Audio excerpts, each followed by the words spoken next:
Keď bol Ježiš vzatý do neba, apoštoli sa vrátili do Jeruzalema z hory, ktorá sa volá Olivová a je blízko Jeruzalema, vzdialená toľko, koľko je dovolené prejsť v sobotu. The city looks peaceful from here. Peaceful yet waiting.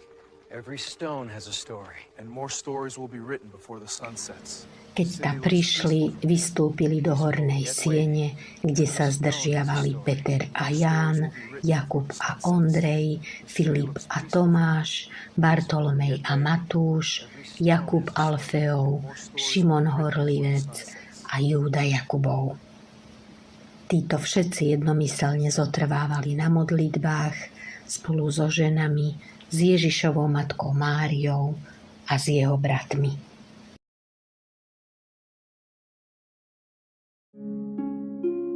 Verím, že uvidím dobrodenia Pánové v krajine žijúcich. Pán je moje svetlo a moja spása. Koho sa mám báť?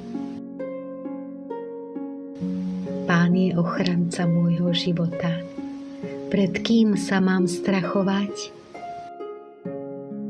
Verím, že uvidím dobrodenia Pánové v krajine žijúcich.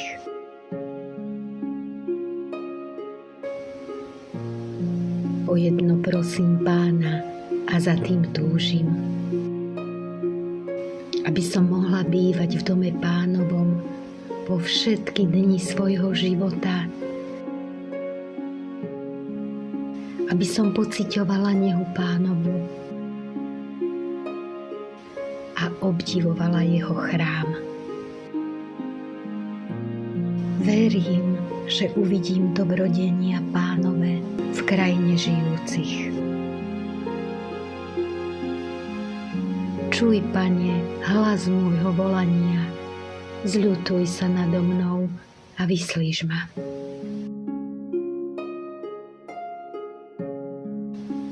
V srdci mi znejú tvoje slová, hľadajte moju tvár. Verím, že uvidím dobrodenia Pánové v krajine žijúcich. Čítanie z prvého listu svätého apoštola Petra. Milovaní, radujte sa, keď máte účasť na Kristových utrpeniach, aby ste sa radovali a plesali aj vtedy, keď sa zjaví jeho sláva. Keď vás hanobia pre Kristovo meno, ste blahoslavení, lebo duch slávy